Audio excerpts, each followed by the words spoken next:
Hey everybody, it's the Review Revolution, back at you again, taking a look at the last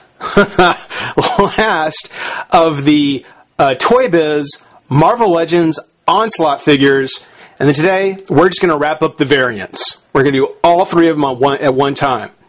Reason for that, two reasons.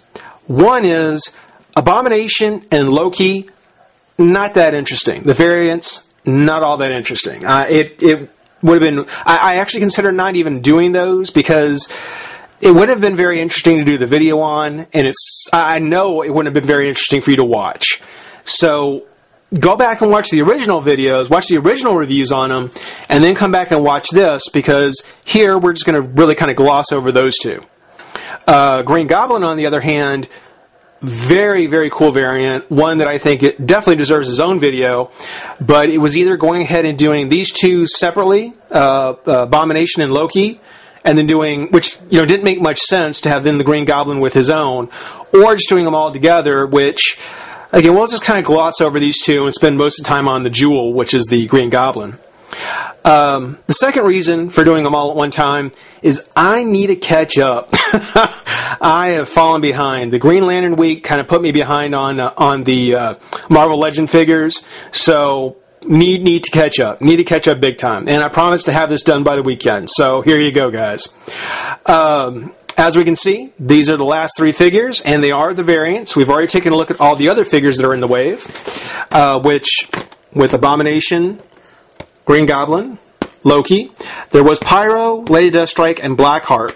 And honestly, I would much rather have seen the Loki or Abomination variants taken out and seen Pyro and Lady Deathstrike instead. See some variants on those two. Because these two are the set version is great. I love the set versions of these. Lady Deathstrike and Pyro, not so much. And if they had variants, I think that would have helped out the figures a bit, in my opinion. So, just personally, when it comes to the wave, a variant of Abomination and Loki, not as interesting as it would have been, or doesn't help as much, had it been a variation of Pyro and Lady Deathstrike. But, yeah. Of course, this being the villains wave, and I wanted to, I thought, rather optimistically, that I'd also be able to get to the DC Universe Wave 13, but it didn't turn out that way. So, 13 was going to be a ongoing theme, but it didn't quite work out that way. This being Wave 13 of the Marvel Legends, of course, the Build-A-Figure is Onslaught. Big, nasty beastie. So we'll get a look at him here real soon. But for now, this is just the variants in the pack. Let's take a moment, let's pop them open, have some fun. Be right back. Alright everybody, we're back, and we've got the three variants out of their packs, and yeah, I was right. Loki and Abomination, though very cool, not really all that interesting. And I genuinely would have had a hard time doing a review of them by themselves. Norman Osborn, very cool, but again, a variant. He's going to have some pluses and minuses. We'll talk a lot more about him. But starting with the first and sadly the worst of the variants is going to be Loki. One of the problems I have, not so much, well, before I get into that a whole lot, just to make comment on the variants here, back when these figures came out, these figures, Loki and, all three of them, Loki, Abomination, and to a lesser degree, Norman Osborn, all they have are head swaps. The sculpt on the bodies are exactly the same. The exact same sculpts, exact same accessories, exact same pieces, same comics, everything was the same. The only difference was that the heads were different. Oh, how times have changed. You look at the DC Universe Classics version, and you look at the Cheetah versus the variant Cheetah. What a difference. Say what you will about Cheetah. It's a big difference. Mr. Miracle and Dr. Impossible, okay, yeah, those were a repaint, I'll grant you that. But as time moves on, these variant figures are truly variants. They are, in and of themselves, their own characters. And it just goes to show you how the sensibility of collectors have changed. collectors basically did not care for the idea of just a swapped out head being enough to justify the prices or the purchase of a figure. So Mattel, being smart, went ahead and made completely different variants for the DC Universe, or B, included the variant head with the figure, such as in the Masters of the Universe.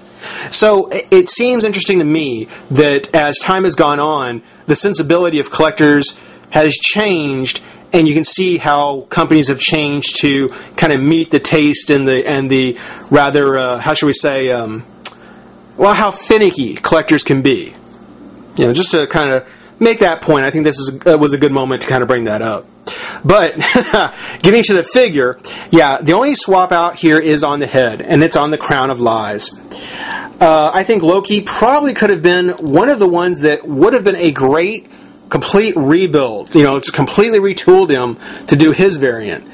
The face they have on him, I don't know that face. I don't like that face. And the Crown of Lies, I don't really remember him wearing it very often. He might have, and I just don't remember. It may have even been in this issue. But it's not the Loki I know. That big-horned Loki, that's the one I know. And it makes up for a lot when you see that helmet. Along with Loki, in the variant at least, you get the Versus Systems card, which I don't know if anybody still plays this. But you can see this is kind of the traditional Loki. He's got the big smile, the smooth face, and then the ponytail on it. Bright colors. A far cry from the official version that we got, and certainly a far cry from the variant. Not one that I'm necessarily all that excited about. One of the positive things about this Loki is that because he doesn't actually have the sculpted cloth behind his head, I'll give you a look at the sculpt behind it, his head has much greater range of motion. So, if articulation means that much to you, this may be the Loki to get. Otherwise, exact same figure. And again, I'm not complaining about the overall figure, but as far as variants go, if they had retooled Loki to make him more like the comic one that we see that the card comes with, or the card shows, much happier. Would have been much happier. Now, of course, he does come with the arm of Onslaught. Oh, and he comes with his sword again, which, just like the Build-A-Figure pieces, when you do get variants, you can actually pick and choose which is the better piece to go with. Just like the sword here, Loki's sword is not nearly as bent from packaging as the one that came originally, or the set version, the official version, the big horn version. So I'll probably swap out swords, but that's something else nice about variants just in general, and Loki is a good example of it. The second one, and kind of the middle-of-the-road one, is Abomination. I didn't get him in any real growling, angry poses, but I wanted to keep him standing upright to show you how big he really is. I mean, Abomination is huge. And you'll see when I'm standing up to Blackheart just how big he really is. Now, the sculpt on him, still very impressive, still very, very nice. I really do like Abomination. I don't care for this head at all. I understand that it's from the issue where he got thrown into the acid vat and was deformed. But the colors they used on it, the sculpt is real nice. I mean, the way the sculpt kind of runs over the eyes, kind of the melting face runs into the eyes. You see his ears pitted and eaten away by the acid. I mean, it looks really good. I mean, it's the Two-Face of Hulk villains. But the colors they used on it, the acid or the snot, whatever it is on his head, it's way too light. It's too bright a green. And the red that's on his face, I also think is too bright. It's not dark enough. So, the sculpt is good. I think it could have been an interesting idea. Probably something where, had this just been a swappable head, much better idea than making a whole figure based on it. Biggest problem with Abomination, and it goes for this with both, is just the lack of articulation at the wrist. It really kind of limits the figure. It's a good figure, good character. I saw the Marvel Select one; he looks awesome. I'll be getting him at some point, but certainly not the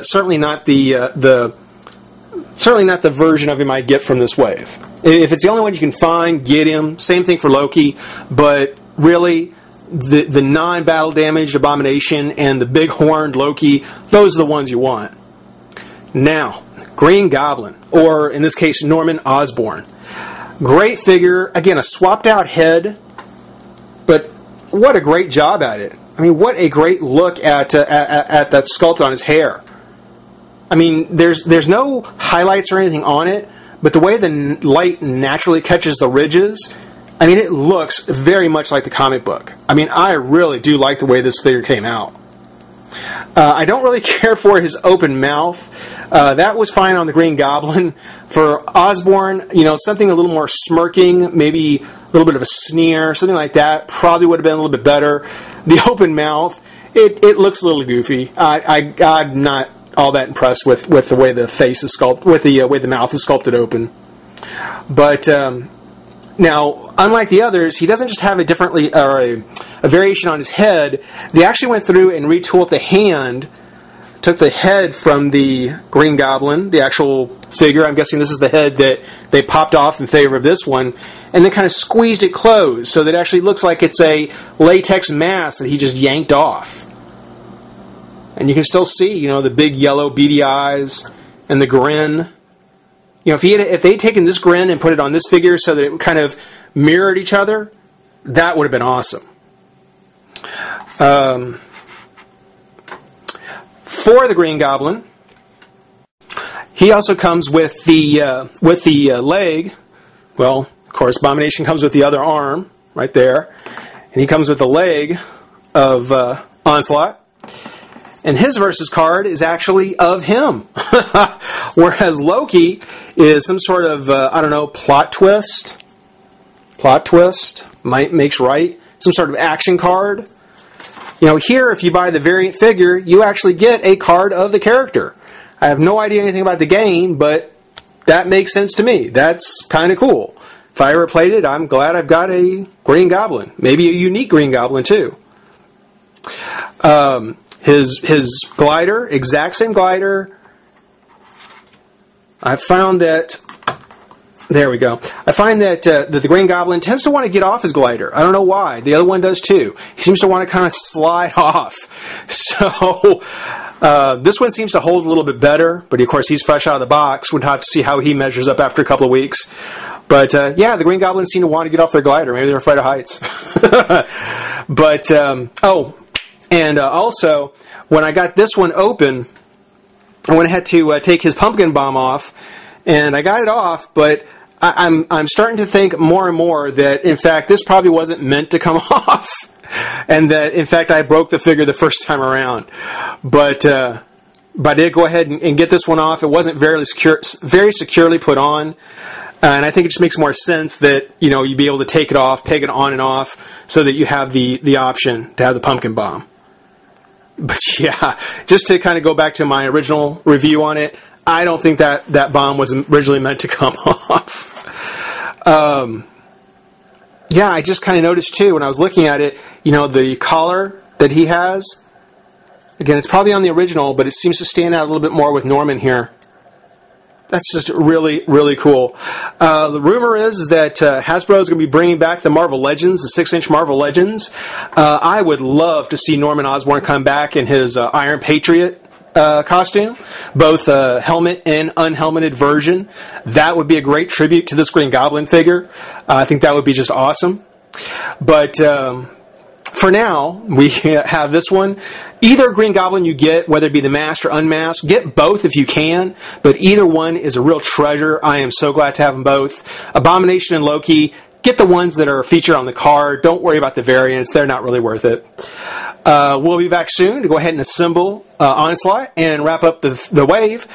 But for now, rate, comment, subscribe, join the revolution. We'll see you soon. Bye-bye.